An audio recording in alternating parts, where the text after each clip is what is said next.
Hello, everyone. It's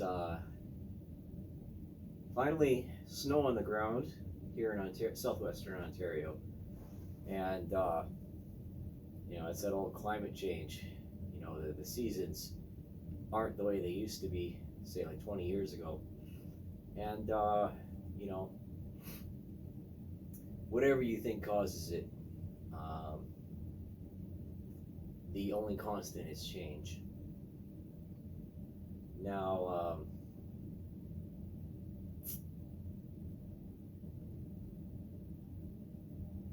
In the past year of doing this, and trying to pick up the pieces again,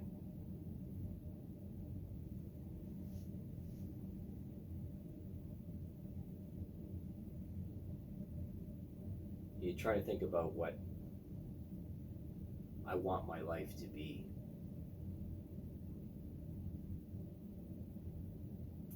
Especially after the serious betrayals of trust, dignity, and respect. Because, I've put my life on the line to make a buck. And I'm not the only one that does that on a daily basis.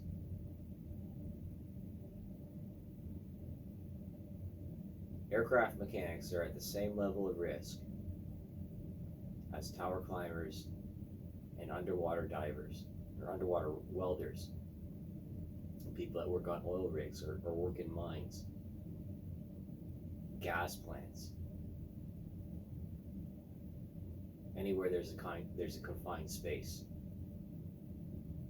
Because I've been in through holes which are no larger than my waist, and I'm not a big dude.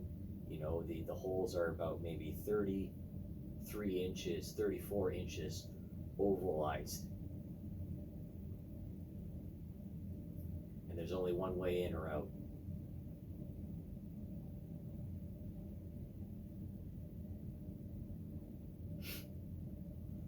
If you've been watching these videos, then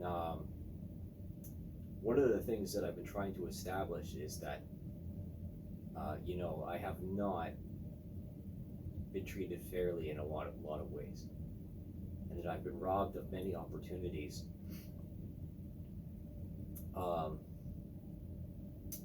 beyond my own self-sabotage.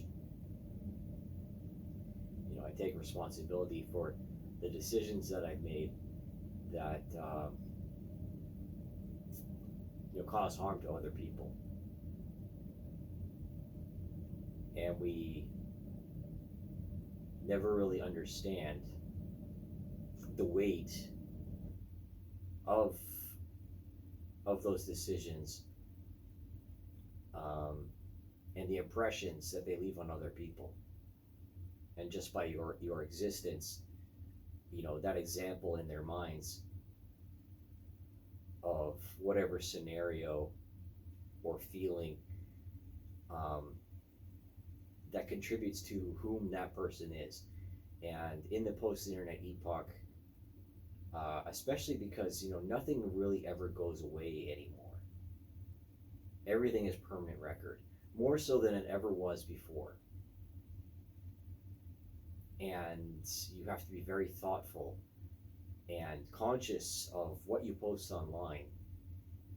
And I've posted a lot of embarrassing material, trying to figure out how to reach people and to break the algorithm and take back what's mine. And that is my personal agency. That is my self-image. That is my self-confidence. That is my fortitude. Now, some people might call me a bandwagoner for the suicide prevention efforts with, say, like Shirtless Bro, or talking about media literacy, propaganda, weaponized artwork, um, and other edgy, esoteric knowledge and history of humanity, say like eugenics, racism, other social economic movements, and the lasting impressions and impacts that they have on our consciousness, our collective consciousness. And the reality that we live in 2024.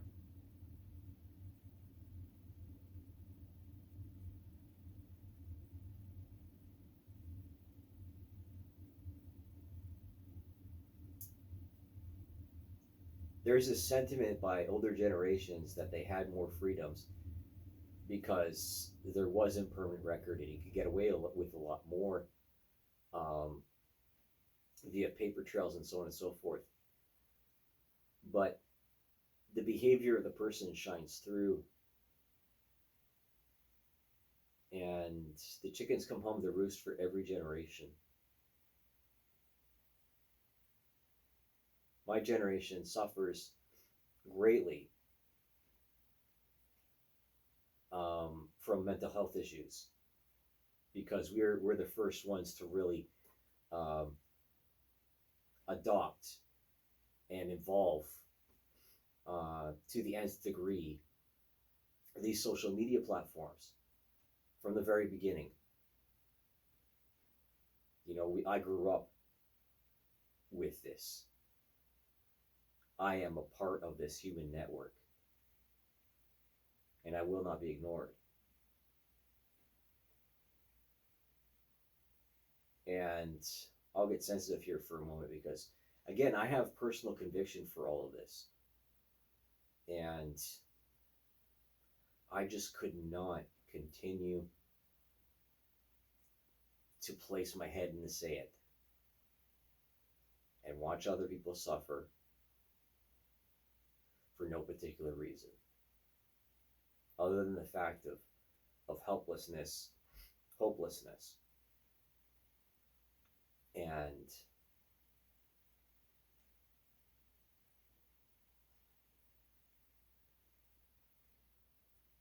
entropy.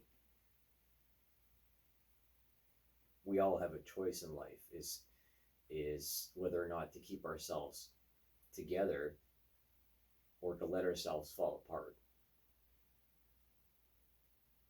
And again, after traumatic events, it's very easy to get caught in one of those traps because humanity is not what we think it is. And our animal nature is primal. And we are ruled by the laws of nature. And there is no avoiding it. It doesn't matter what kind of mind games we play with each other for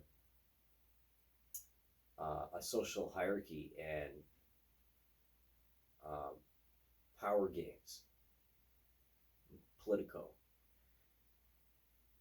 Now, how do you erase a person? You take advantage of them.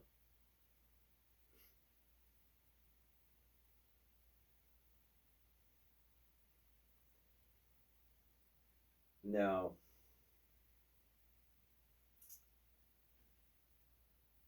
I came from a conservative Christian background. My parents didn't want us as children to digest and be a part of a secular culture because secular culture is pornographic and it takes away from life.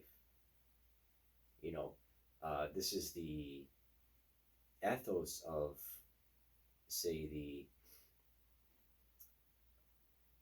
utilitarian Christian cultures, say the Mennonites and the Amish, you know, we don't need as much technology, and we shouldn't place it before God as a false idol.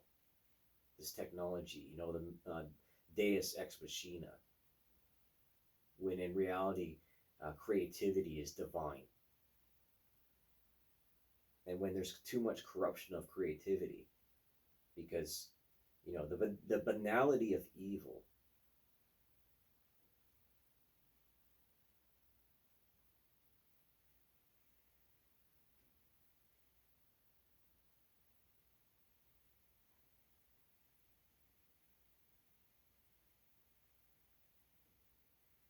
a lot of us have paid a price, and the price of innocence is loss. And loss, you know, um, becomes mourning and grief as you watch the person that you were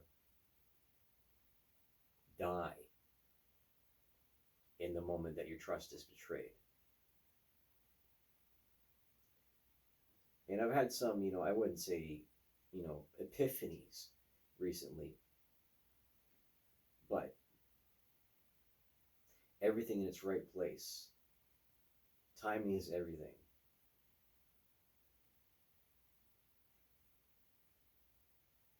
And it takes discipline to do it right.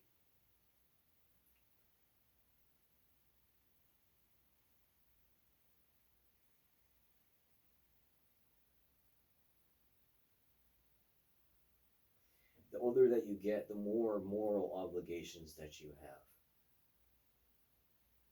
Because that is the burden of responsibility that comes with intelligence. But intelligence makes you a target. Talent makes you a target.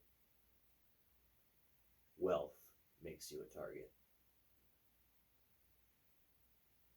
Love makes you a target.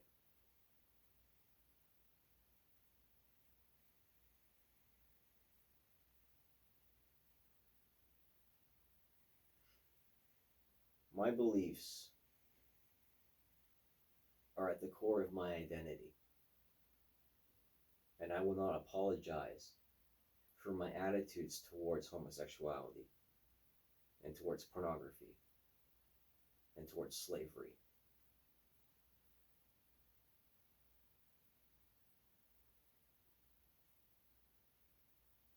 I will not back down. I will not surrender. I will not lay down and take it.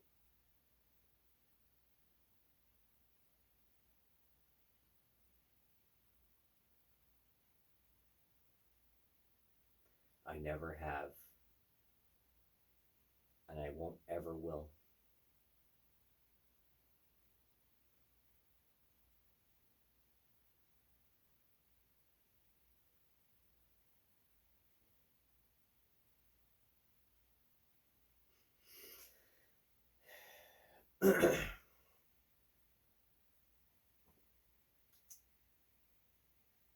To be on the edge of society and to see the detritus and the people that we cast off to the side and why we cast them off to the side, and to see this and hear and be in those moments when people tell me their stories, because I've been across Canada. I worked in Greenland and Iceland for a short time, a couple of months. I've worked in minus 30 conditions in Nova Scotia at a wind turbine project.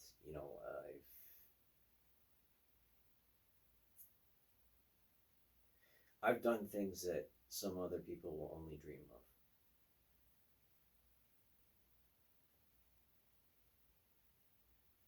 But these accomplishments do not make up for the violations of my trust by other people.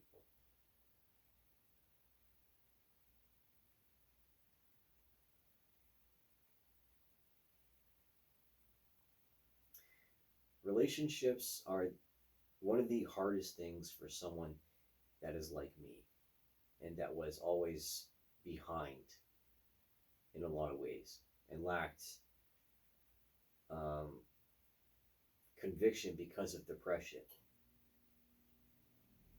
And a lot of people never make it out of severe depression.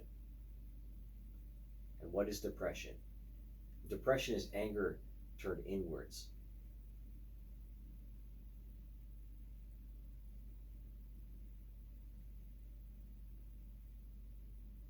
And I've been an angry person for a very long time because of misunderstandings or politics, or because I didn't understand other people's emotions. And I didn't understand body language. I didn't understand tonal inflection or sarcasm. I appreciated everything to be up and down and horizontal and square, organized. It was better with computers, with people, but I preferred to be alone.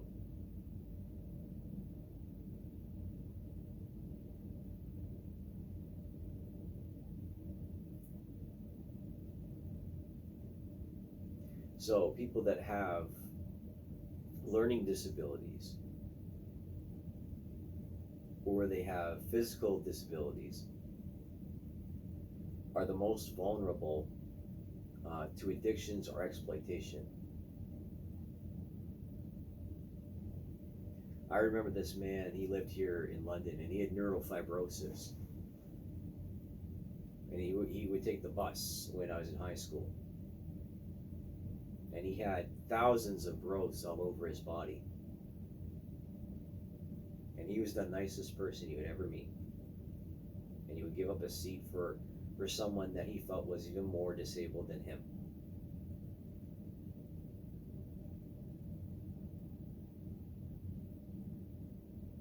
So what is the measure of a man?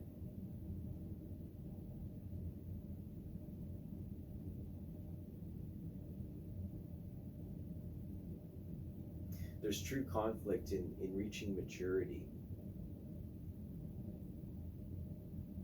In that you finally come to understand that you have to kill something in order to succeed in life because of the laws of nature. And that we're always in competition, whether we like it or not.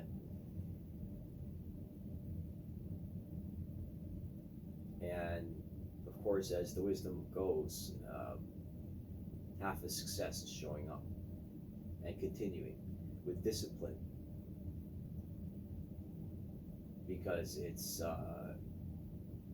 not just a flash in the pan. A lot of things are slow burn.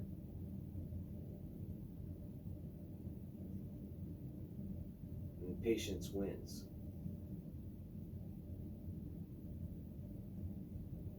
We have to have patience with ourselves because of the pornographic nature of our society. And because of the mass psychosis that was induced by COVID and the frothing at the mouth that was driven by fear, anger, and resentment.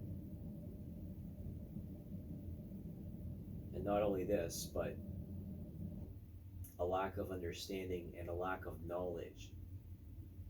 Because the truth is that we're not created equal. And when it comes to crises like that, society always becomes classist warfare. It's just amplified.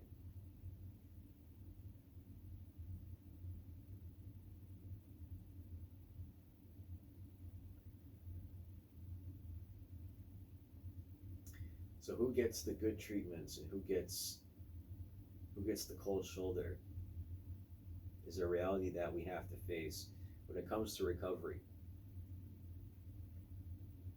And you are your best advocate. And no one is going to put the work in except you to respect yourself in the mirror.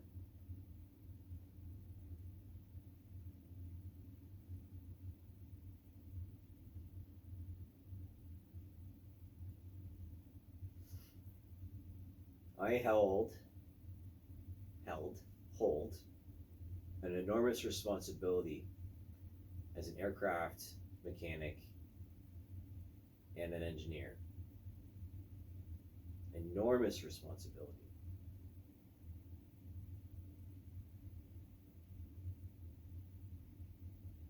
You try not to let such things wear you down and weigh on you. But when the betrayal of trust happens, and there's, the betrayal of respect by other members in society, because, we don't exist in a vacuum within aviation. And the same goes for any other industry or even the, governmental organizations, paramilitary groups, and even the military itself. It used to be that we could exist in our own little petri dishes, but the truth is that this was always the fallacy, the allegory of the cave, or the allegory of the aquarium, in which we are fish, and we could see across the gallery to see other fish, but we don't see the glass, and we just ramming into the glass constantly, trying to meet the other side, to see what other fish are on the other side, and if it's any better.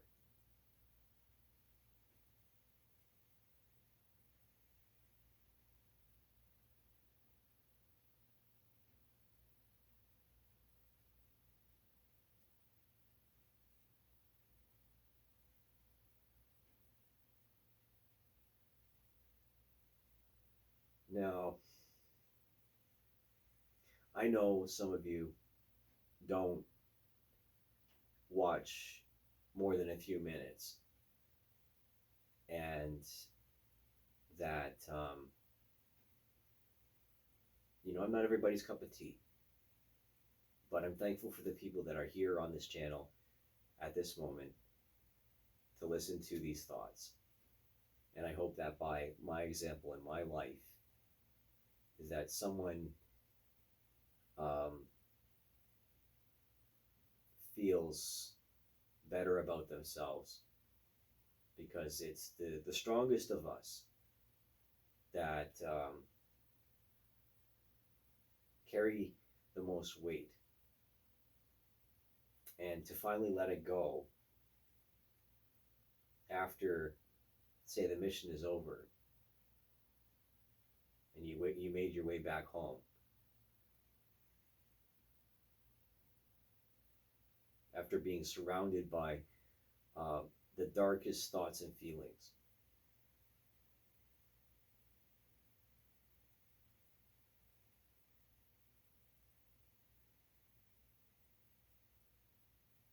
And the questions that you have because you're still here.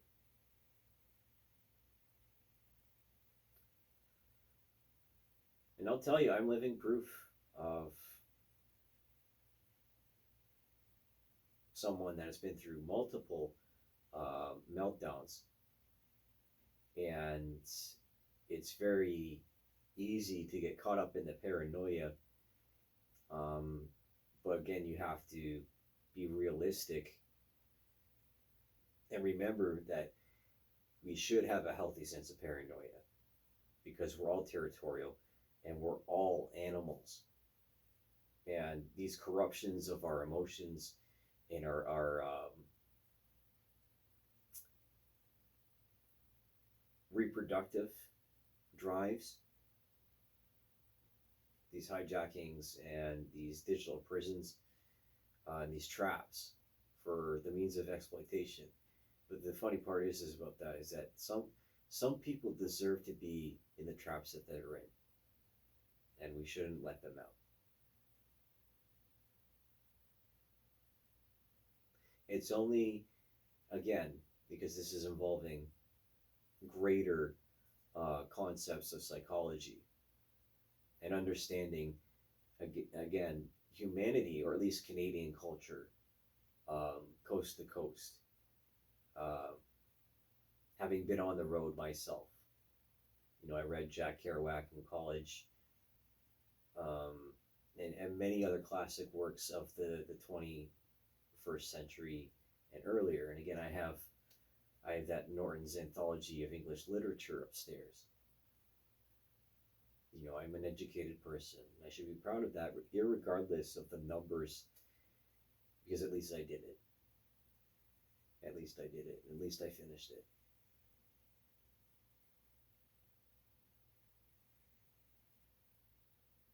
Therapy is not what we think it is.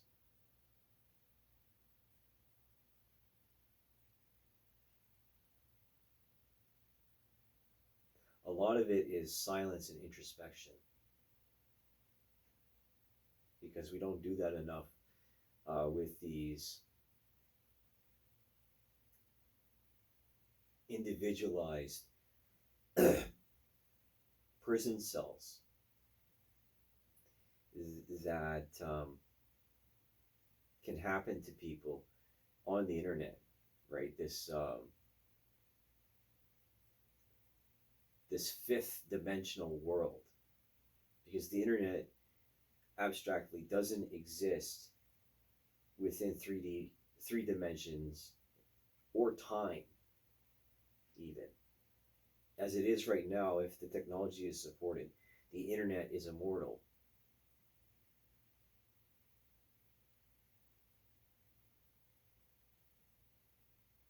And sooner or later, someone will find this video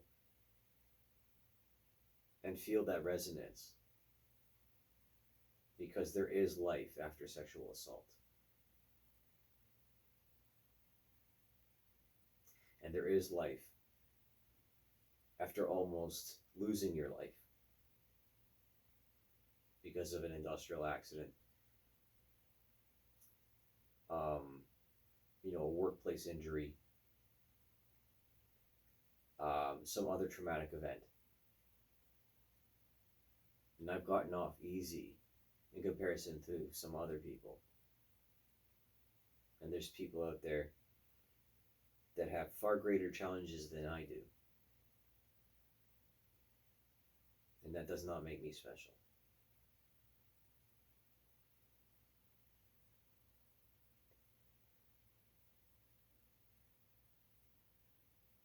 Because at some point, what is evil? Evil is that which interferes with creation and prevents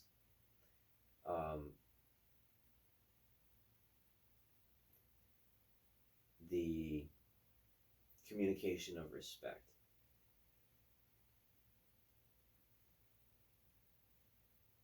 That which interferes with the spirituality of connection and the true nature of how we're supposed to be before the hijacking of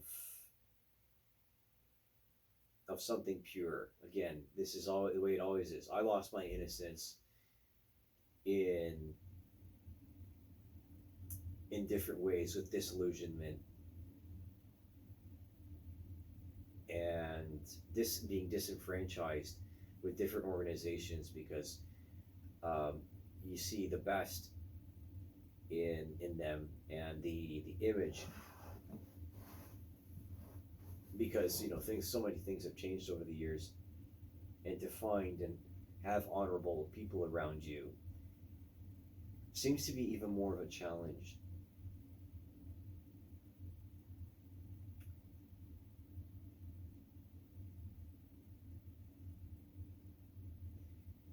Where are we at? 30 minutes. Okay.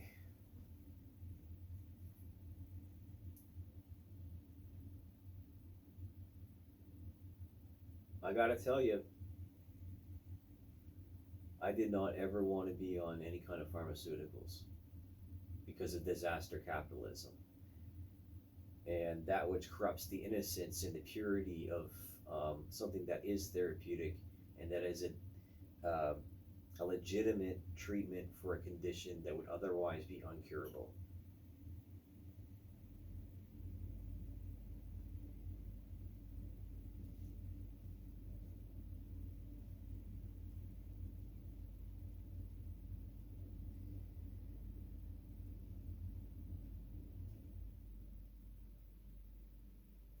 There's always tomorrow.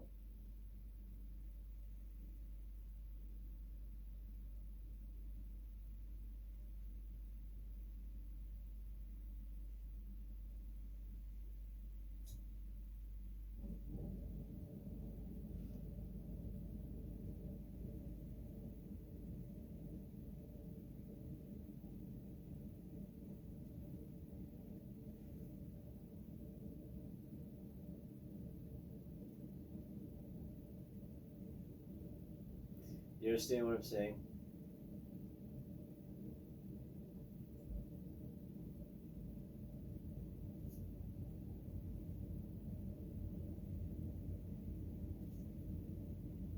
Don't be too hard on yourself.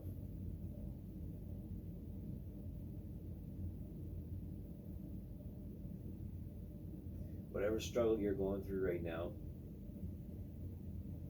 I'm sorry you have to go through that. Life sucks. I love you. And thanks for sticking around.